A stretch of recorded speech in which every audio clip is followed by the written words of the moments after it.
So I'm now joined by Ina Jochmans from Leuven in Belgium, who is an expert on one of the key topics being discussed here at ESOT Congress in Copenhagen, machine perfusion. Ina. Yeah, yes, indeed, organ perfusion. Organ perfusion through machines and technologies.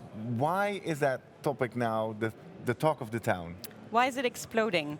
I guess because over the past 15 years, some pioneers have invested a lot of time and energy in developing this technique, because we've seen that static cold storage is becoming too simple for the type of organs that we're currently preserving. And what organ perfusion actually offers us is a platform to not only preserve organs and perhaps even preserve them in a better way, but we can also assess their viability, so actually take them for a test drive, like you would do for a used car. And what we're also seeing is emerging technologies that will probably be able to help us repair and recondition an organ during preservation, and the last two bits are unseen in transplantation. And over the past 15 years, those technologies have actually reached the stage where they can enter clinical trials and actually enter clinical practice itself. So that's what we're seeing, that turnaround now. That's been a technology that's currently being picked up by the Transplant Society. Exactly, and it basically means it takes off the extreme rush from the organ being ex vivo that used to be in the past, and creates a new phase. Yes, that would be one. That would be one potential thing. There is some suggestion in the evidence that we can indeed go on and preserve organs for a longer period of time, which does take away the stress and spares the surgeon's coronaries. We're not there quite yet, but the evidence that's there seems to suggest that we might actually get to sleep at night. Exactly, because you are, that would be something. Yeah, right? imagine. Really well planned out transplantation surgery. Yes, Wow. yes, taking away the rush, taking away the emergency and making it into an elective procedure, which is better for the patient. Yeah, for a lot of things. But for also the for the matching, logistics. Yeah. Because you'll be the chair and you've been designing the plenary 3 session, which is titled Perfect Organ Preservation and Reconditioning. Is it an elusive dream? And in that session, 5 different visionaries will share their dream, and then you will debate the challenges. Let's start with the first part. What dreams can we expect to hear in that session? Yeah, so when Harry Leuvenink and I were thinking as to how we can do a plenary in ESOT style and make it fun and interactive, we thought it would be good to introduce this concept to the general audience of the Transplantation Society and design a plenary session that would be highly interactive and in a different way. And so the dreams that we're referring to is actually not only preserving organs, but going towards what I would see is the future of transplantation. That are actually organs that are available on demand, so we don't have to wait for anything. You open the fridge, for example, and they're there, or open the cupboard. That are non-immunogenic, which means that we wouldn't need any immune suppression, and that are non-injured, so really the perfect organ, as you would have seen in sci-fi movies, I guess. Exactly. And so although that dream's a long way off, I think there is evidence from this conference and beyond the conference that might not actually be an unrealistic dream, and we might actually be able to get there. Wow, very exciting. However, second part of the session, the grand challenges. How far are we on our journey to that dream? Yes, well, obviously I'm not going to spoil everything for Plenary 3. Because this is actually a teaser for people to come join you. Oh, is it a teaser? Okay, come join us. Yeah. So we have 5 visionaries who are going to come in very brief talks, explain to us what they see as the future of organ perfusion and organ preservation.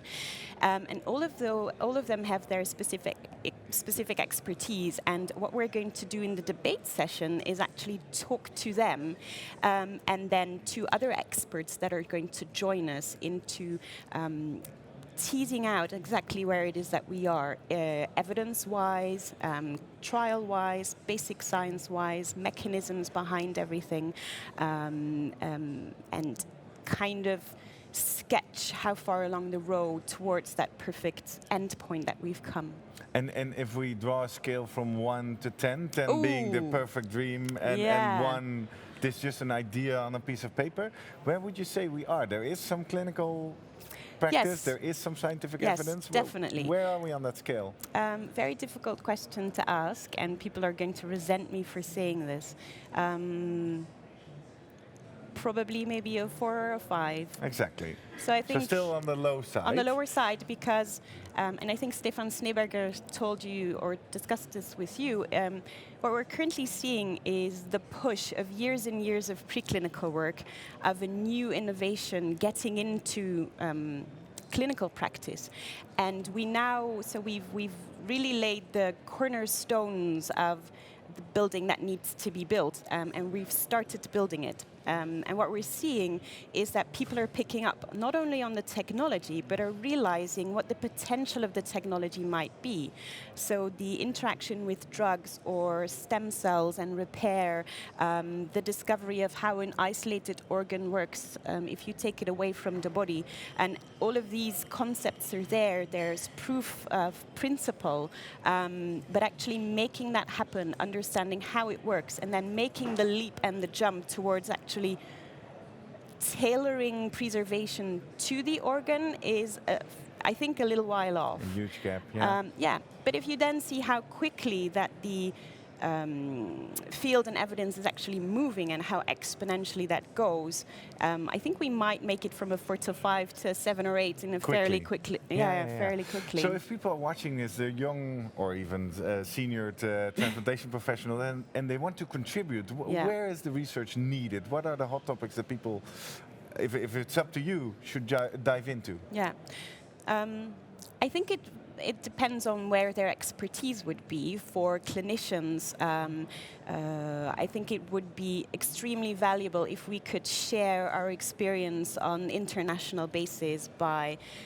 connecting and networking with each other, learning from each other, because as this is a new technology, it requires... First translated into practice, what happens? It requires expertise at this point, and really you're going from a few expert centers who are using the technology towards implementing that on a wide scale, and going from something that someone with a lot of experience is using, going to a plug-and-play device requires training. And so that's one thing that we need people in. So education and training, sharing experience.